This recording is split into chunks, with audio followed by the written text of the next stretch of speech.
How's this? All right, thank you.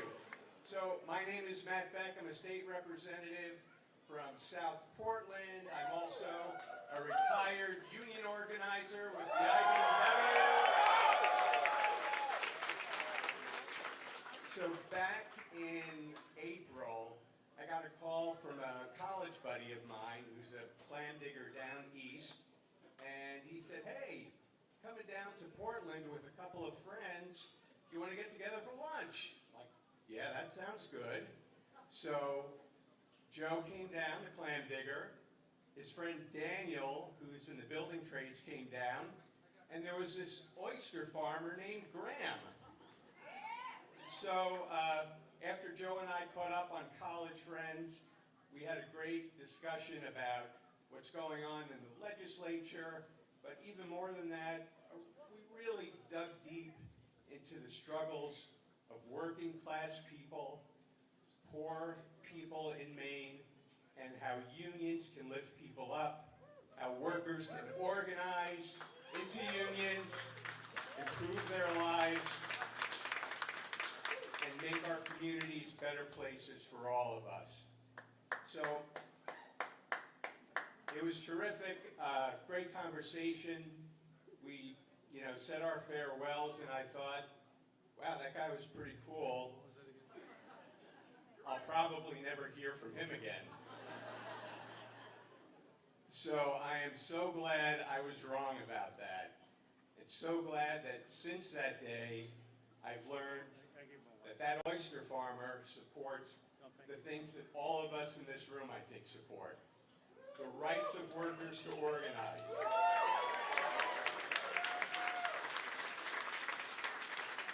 Protecting our environment and fighting climate change.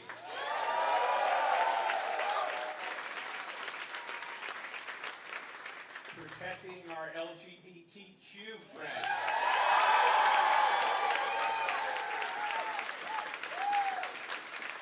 Pushing back against the oligarchy and supporting a billionaire millionaire.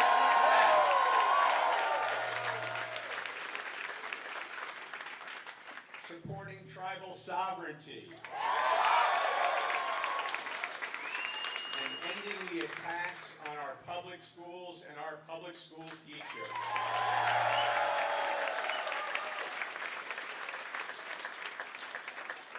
It is my tremendous pleasure to introduce the next United States Senator from the state of Maine, Graham Platner.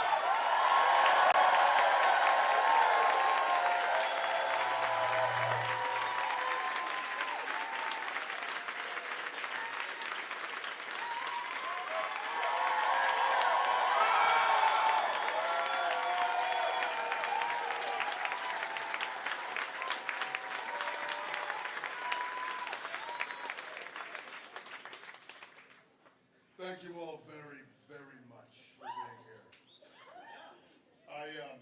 This is the second one of these that we're doing. First one was the other day. I don't even know what day of the week it is. Up in Ellsworth, and it was my hometown.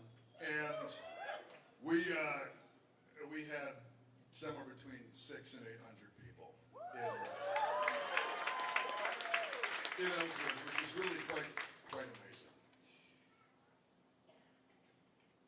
Seeing these kinds of turnouts, talking to people around the state as we've moved around over the past few weeks, I'll just be very blunt, this was not a thing that I was setting out to do in my life. And early on, I was very unsure if throwing away the very nice, small, quiet life that my wife Amy and I had built was a good idea.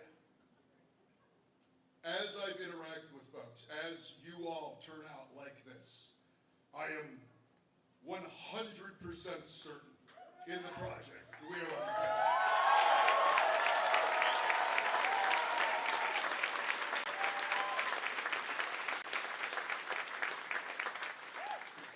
And I am 100% certain that we are going to succeed.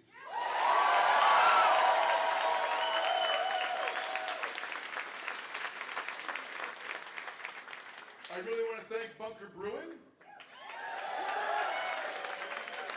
This is a spectacular venue.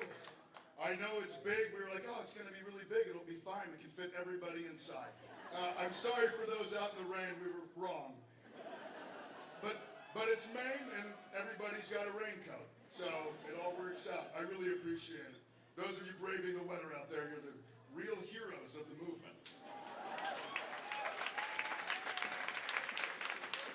I also would like to take this time to thank my wife, Amy.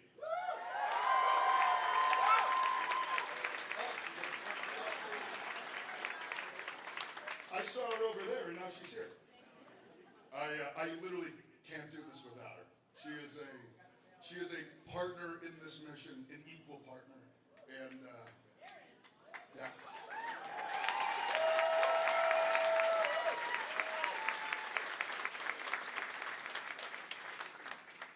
So, as of this moment, we are now 2 town halls more than Susan Collins has ever held since Bill Clinton was president.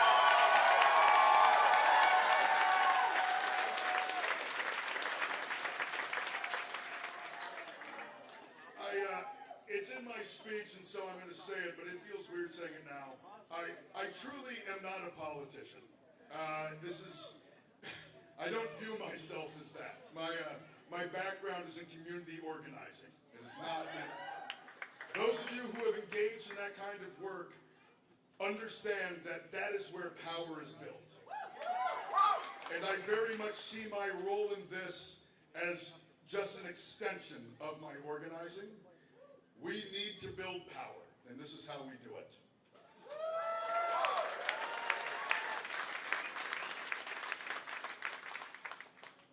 I grew up in Sullivan, Maine. I was born in Blue Hill. I went to middle school in Sullivan, and I went to high school in Bangor. After that, I joined the Marine Corps, and I served 4 infantry tours in Iraq and Afghanistan.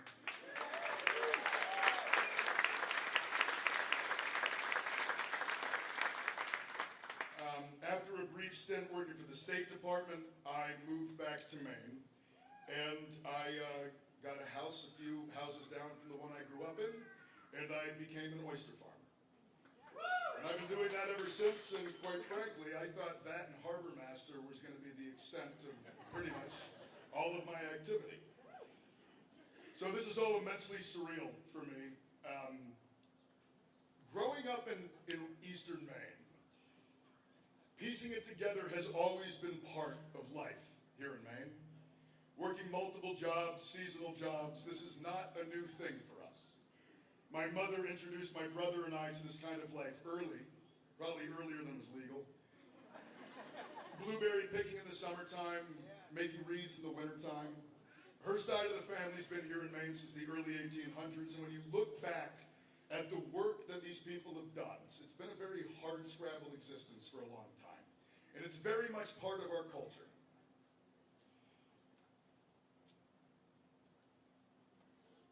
Hard work is part of what we do in this state. But over the past few years, it's really beginning to feel like hard work is not enough. Hard work is not enough to keep our hospitals from closing, to protect our working waterfront, to keep the electric bill from skyrocketing, to afford health care, to send our kids to good schools, to guarantee a living wage, to afford groceries, or to afford a home.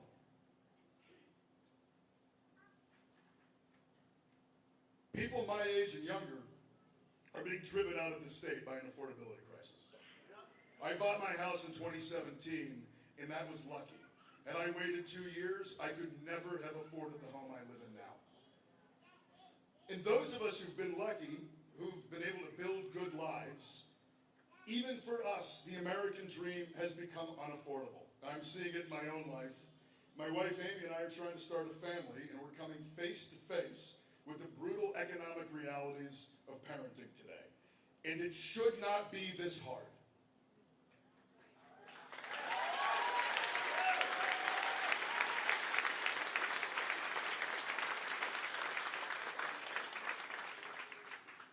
Everyone in Maine knows in their bones that the system is screwing them. They know it because they can see it. we watch as incomprehensible amounts of wealth and power are consolidated by a very few. We all look at that and we wonder, why can we not all share in that success? I grew up in rural Maine. I served forward towards the infantry, and I am not afraid to name the enemy.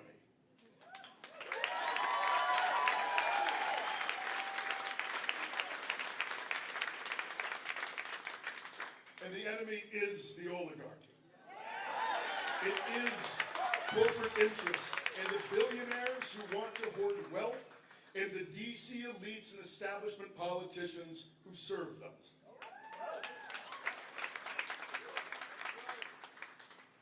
Pages are all stuck together.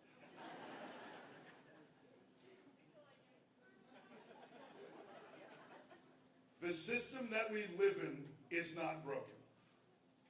We live in a system that is functioning exactly as it is intended. This is a system that has been built by the political class to enrich and support billionaires and corporations on the backs of working people. Politicians have made a series of decisions, especially over the past 40 years, that have resulted in the world that we live in today. Their choices have left very many of us with very little, while very few accrue vast amounts of wealth. In 1990, there were fewer than 100 billionaires in the United States. Today, there are over 800. When you look around, do you see a community that is 8 times wealthier than in 1990? That money went somewhere, and it didn't go to you, and it didn't go to us. But all of this is the result of specific policy choices made by establishment politicians. And the shameful truth of all of this is the blame cannot simply be left at the feet of one political party. We have 2 parties in this country that want the votes of working people, but neither has done anything to earn it.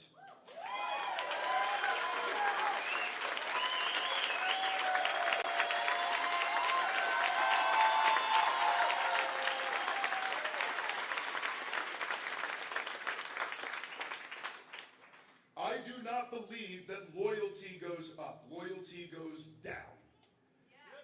Allegiance is not owed. Support must be earned. And that will never happen as long as Democrats in D.C. are part of the same corporate apparatus that Republicans are.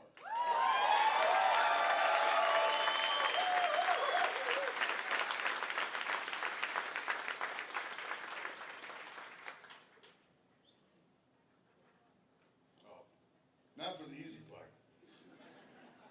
Susan Collins' charade is wearing thin, and she has to go.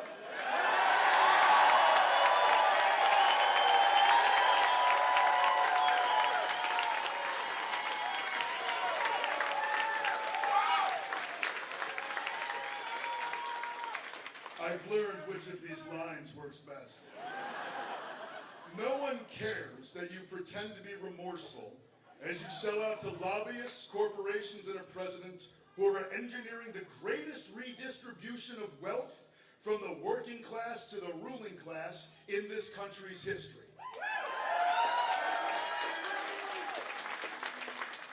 Symbolic opposition does not reopen hospitals. Concern does not bring back Roe versus Wade.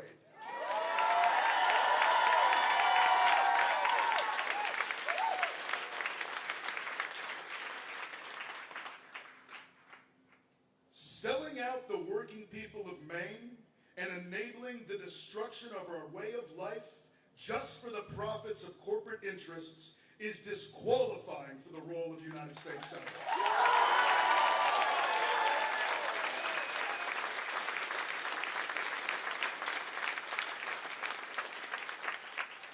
And so Maine deserves better than Susan Collins.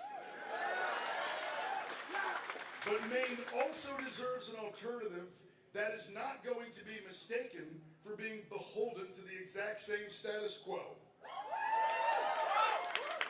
So unlike Susan Collins, I'm going to let you know exactly where I stand and what I will fight for the people of Maine when I get to Washington, D.C.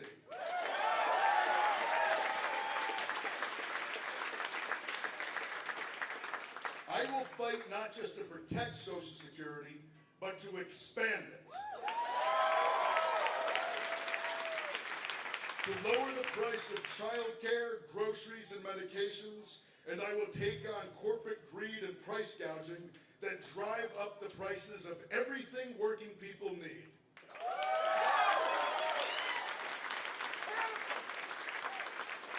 I will fight to protect the rights of women to make decisions about their own bodies.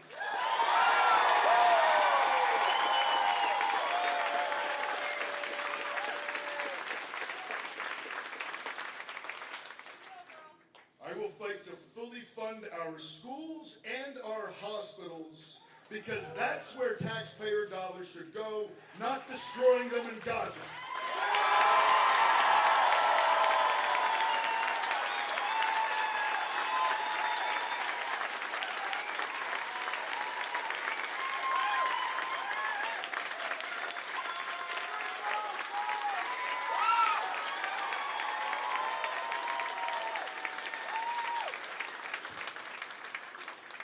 I will fight to raise the federal minimum wage because we have paid for 3 foreign wars since the last time we raised it. I had to fight in 2 of them. It was a waste of everybody's time, by the way. I will fight to expand the rights of working people and make sure every single person in America has the right to join a union.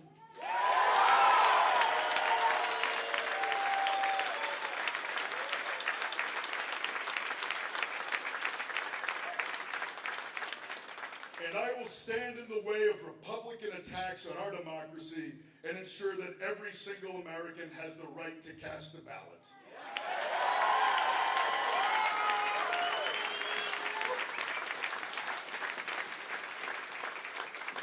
But I want to talk about 2 specific policies that I feel especially strongly about. This is housing and health care.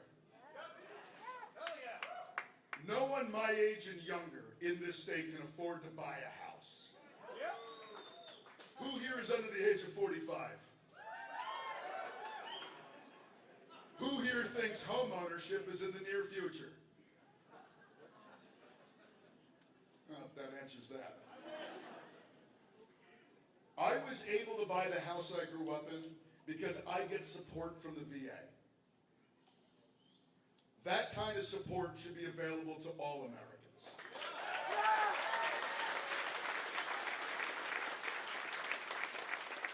More and more of our hospitals are shuttering. Lots of Mainers I know, frankly, Republican, Democrat, it doesn't matter. They are scared to go to the hospital when they're sick because they're worried about the bills they'll get after, and they have every right to be worried. But I get my health care through the VA. And I am incredibly grateful for the support that I've gotten from the Veterans Administration.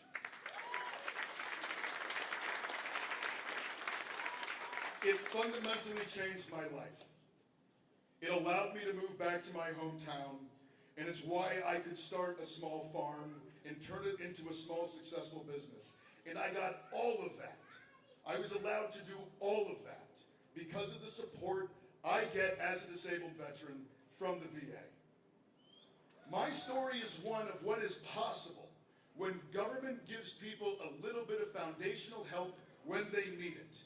But you should not have to fight in stupid foreign wars and watch your friends die just to get this kind of support. This is support that should be available to every single American.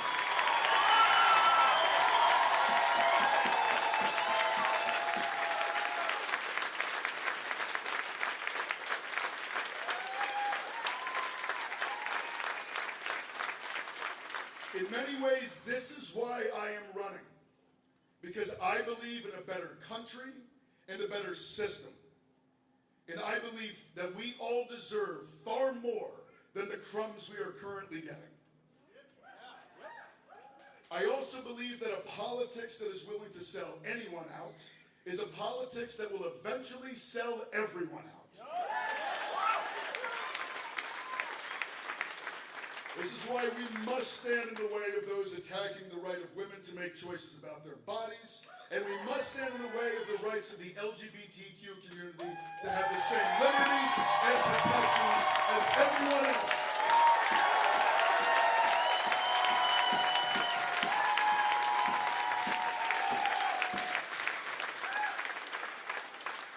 I believe that input from working people is far more important than input from someone who just has money. I believe that a union has more of a right to a U.S. Senator's time than a CEO.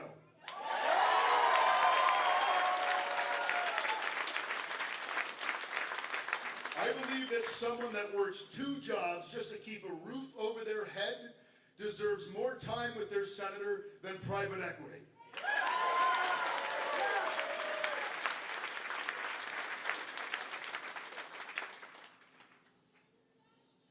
And I believe that the reason we are in the world that we are today is because that is what has not happened. The exact opposite has happened. Working people do not have a voice. But the world that we live in right now is not the way that it has to be. And we are the answer to our struggles. All of us here, the people of Maine, mobilized and organized. That is where the future lies. I'm holding these town halls not just to campaign or in the service of some political party. I'm holding them because I believe the concerns of my fellow Mainers are not being heard and not being represented. I'm holding them because in order to represent working Mainers, you have to go into their communities, you have to listen to them. Susan Collins hasn't held a town hall since Bill Clinton was president.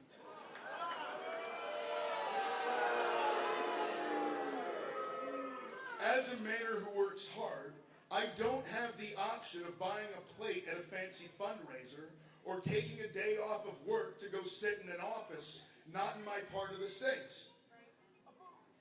If I'm going to talk to a U.S. Senator, they're going to have to go to Ellsworth so I can ask them a question, which is why we started our town halls in Ellsworth. That is exactly what we are doing on this campaign. We're holding these town halls all over the state, from Madawaska all the way to the southern parts. We need politicians who give a damn about their constituents, but they also have to give a damn about their neighbors. And we need politicians that come from the real world, who care about real people and see the material struggles that people have because of the system that we have built.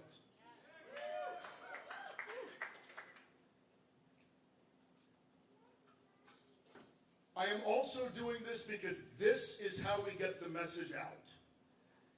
This is how we get the word out that organizing is what we need to do. So tonight, I am not just asking you to vote for me.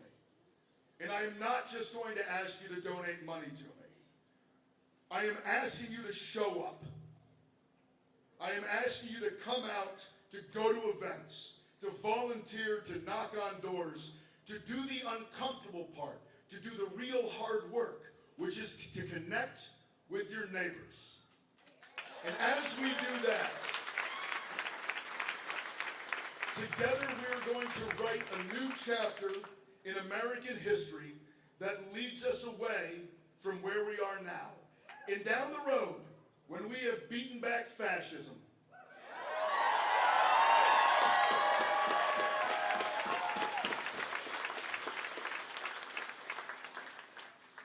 when we have defended our democracy and our country and our freedom, let it be a different kind of freedom. Not merely a romantic freedom. Not merely a freedom that's specifically about protecting us from infringement on our rights, but a freedom that is real. The freedom to not be condemned to scraps and to struggle, but the freedom to live lives with dignity and fulfillment.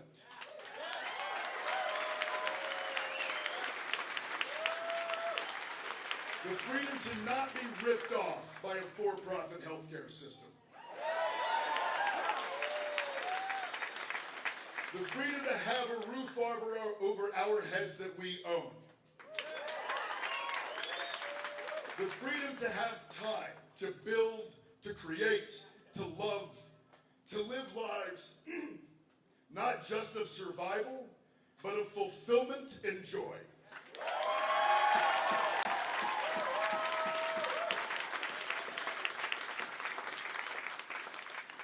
That is the vision. This is the opportunity before us. We will win the primary.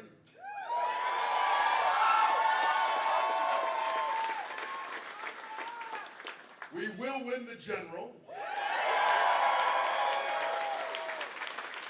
And we will show this entire country the way forward, because as goes Maine, so goes the nation. Thank you very much.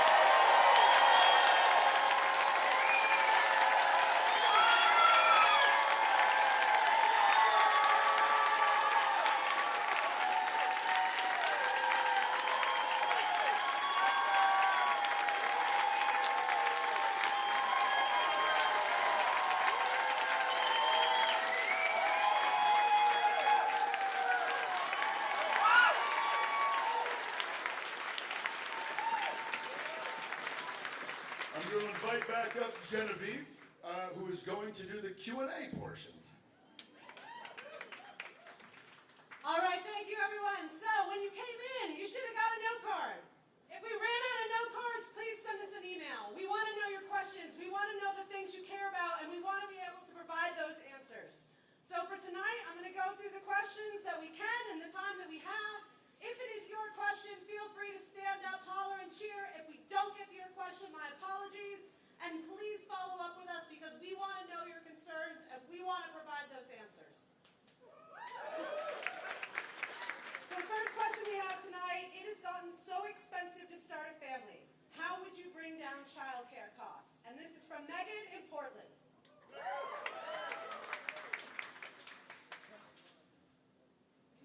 My brother and his wife are here tonight, and they have two lovely children, Adeline and Arlo. We're right here. Hey, guys. They both work full-time jobs, so they can afford childcare to work full-time jobs. Childcare needs to be available for everyone, free of charge, in this country.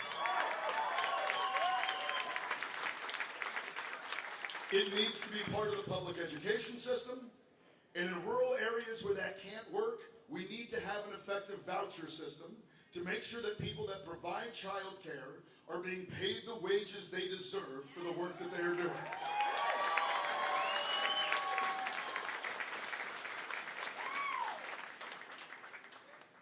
We have enough wealth and resources in this country to do this. The idea that there is scarcity around this is absurd. When I go to the United States Senate, expanding public education, both through childcare and through higher ed and vocational schools, is a priority for me.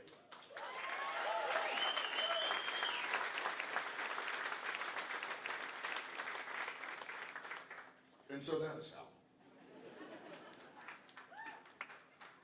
All right, next question tonight. In 2018, Collins voted to confirm Justice Kavanaugh. Will you commit to only voting to confirm justices who are committed to protecting abortion rights? Kelly in Portland. Yes.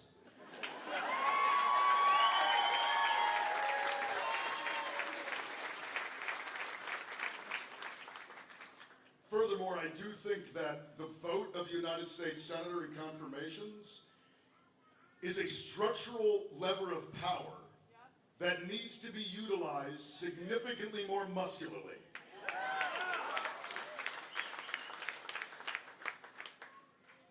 There should not be a single Democratic senator that votes to confirm anyone coming out of this administration.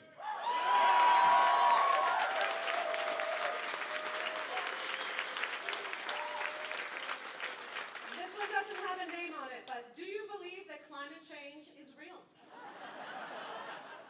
Well, I will say, as somebody that makes their living on the ocean, I don't really believe it. I just see it every single day. It's not a, I don't think it's a thing to be believed. It's a reality that we live in.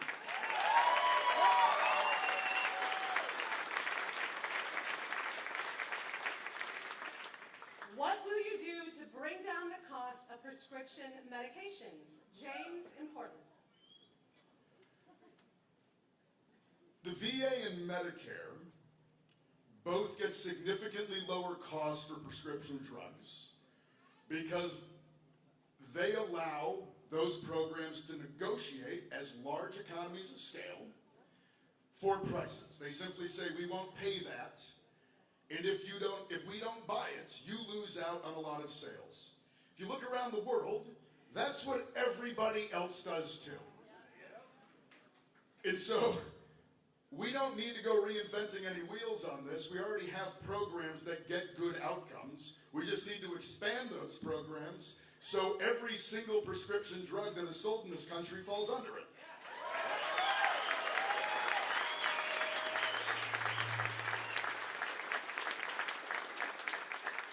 It was announced today the Trump administration has canceled USM's college program for veterans.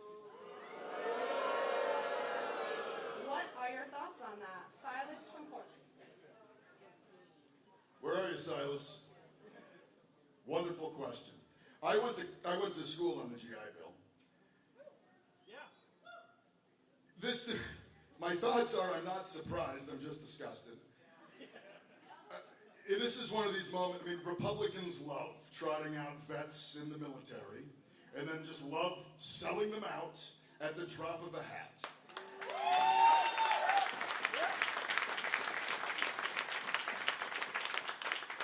I'll have to look into this, but like, this is one of the, I don't even know what the hell the purpose of this would be.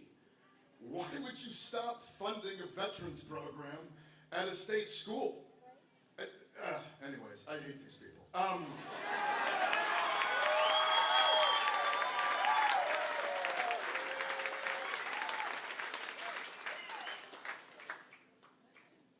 Obviously, and I can't believe I'm saying this out loud, protecting the existing support we give veterans when they leave the service is paramount. The ability to live the life I've lived, to go to school like I have, that needs to stay. And the idea that we're going to cut programs to diminish what we give to people who have served the country, disgusted is the wrong word. It's infuriating. It is anger-inducing. It makes me apoplectic. That's what I think about it.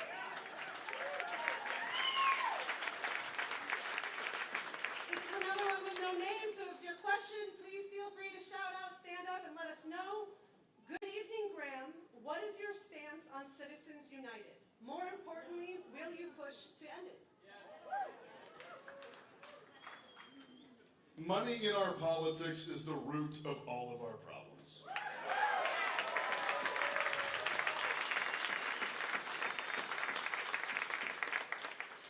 Citizens United is, evil is a good word. I mean, it's one of the worst things that has happened to our politics since this country was founded. The problem that we find ourselves in is that we have a Supreme Court that is essentially just a political activist organization now.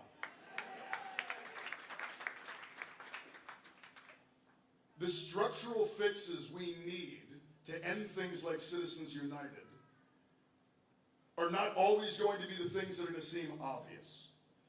I'm a firm believer that the Senate should be using its ethics oversight capacity to look into several Supreme Court justices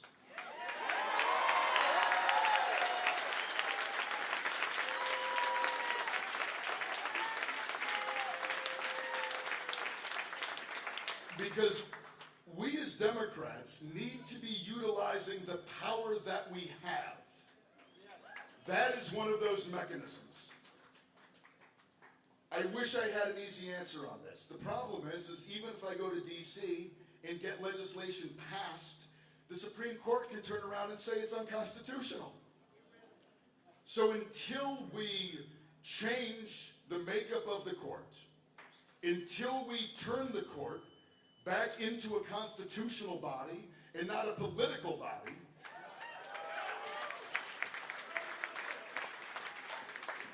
until we make those structural changes, changes that are going to come about not just by the existing mechanisms we have, but by leveraging and utilizing legitimate power, it is only then that we're going to be able to turn things like Citizens United around. I wish I could give you an answer that was easier, but I can't. I am going to use this moment, though, to say this is where the organizing comes in.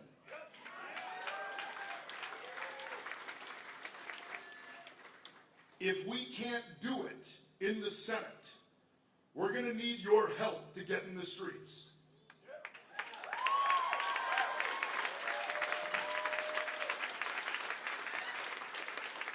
And the only way that that works, the only way that happens is we start building those organizing mechanisms today.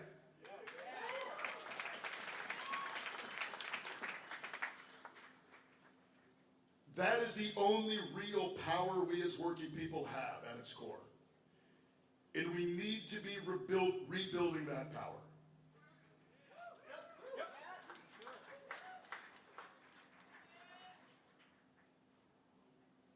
There are legacies in this country that we need to tap into. Legacies of the labor movement. Legacies of the suffragette movement. Legacies of the civil rights movement.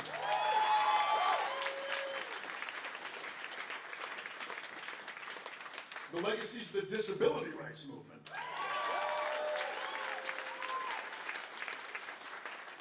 None of these are legacies of asking permission or relying on those in power to fix it for you.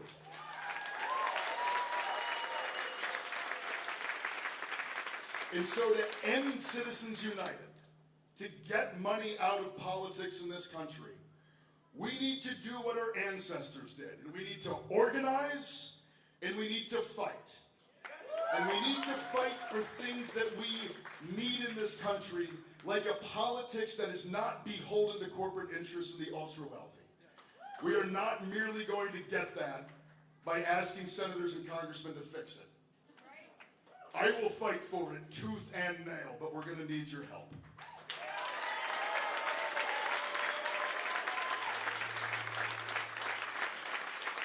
All right, we have one more question tonight, but if you have a no card, please make sure you give it to a member of our campaign or leave it on the table. Please follow up. I can't stress this enough, and let us know your questions. So for our last question this evening, we love you in Portland, but how will you appeal to Trump voters and rural Maine? From Taggart in Portland.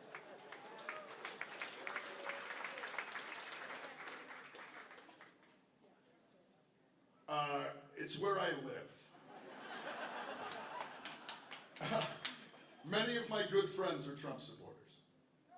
They're not bad people. They are people who wanted to burn the system down. They saw a system that didn't represent them. Donald Trump came along and told them that that was true. They got duped. We know they got duped. But they're also beginning to see that the thing they thought was going to happen is not happening. The hospital closing is still the hospital closing. And it is closing because Medicaid and Medicare cuts, in order to afford tax cuts for corporations, are what is going to close it. That's going to impact Trump supporter and progressive alike.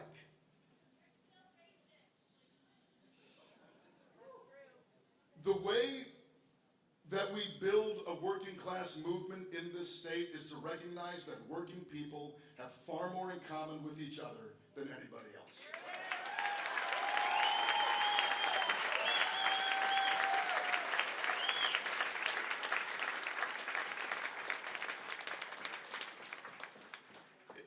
I get asked this question by reporters all the time.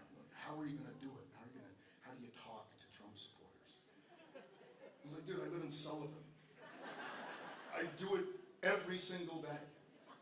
And honestly, when I tell them about the existence of the cap on Social Security, when I tell them about what I get out of my VA benefits and how they could get it too with universal health care, when I explain that, and when I say that we're going to do it by taxing billionaires, by pulling money out of Wall Street and putting it back into the pockets of working people, they all agree.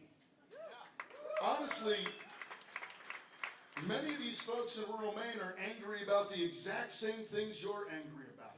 Yes, they're propagandized. Yes, they're misinformed. But honestly, they're not idiots. They see the system they live in, and they wanted it to be broken.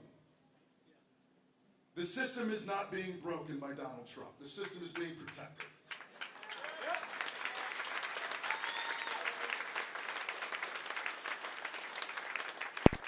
And the way that we appeal to our neighbors who have the exact same material interests that we do is by saying that we are the ones that want to break the system.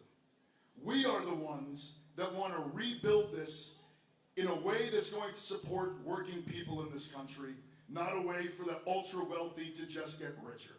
That's how you do it.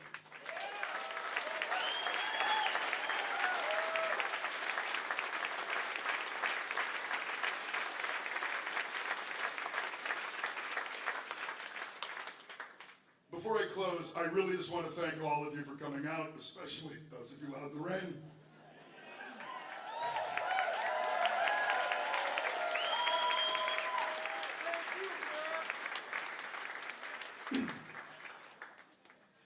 This is the energy that we need, and it's the energy that we need to build on. And I just want to say thank you to all of you for being here. This is as much you as it is me. We are all in this together. That's not hokey. It's not nonsense. It is true. That is what we need to be building towards.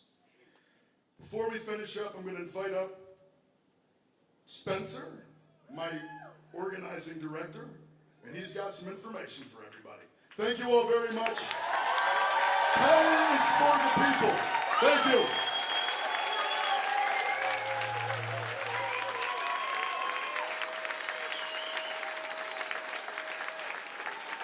All right, everyone, I have three really important announcements before you go. First of all, if you weren't able to get your question asked, we want to be able to follow up with you, and we also want to get an accurate count of how many people came. So if you weren't able to sign in, please go to grahamforsenate.com/sign-in and just check yourself into this event. Second, like Graham said, we need you all to take action to build this movement. Please visit one of our fantastic volunteers on the way out at either of the two tents and fill out a volunteer form. If you are handed one, please turn it into one of those tents before you go. On the inside of those forms, you can also make a donation. Ron, do you want to say something about that?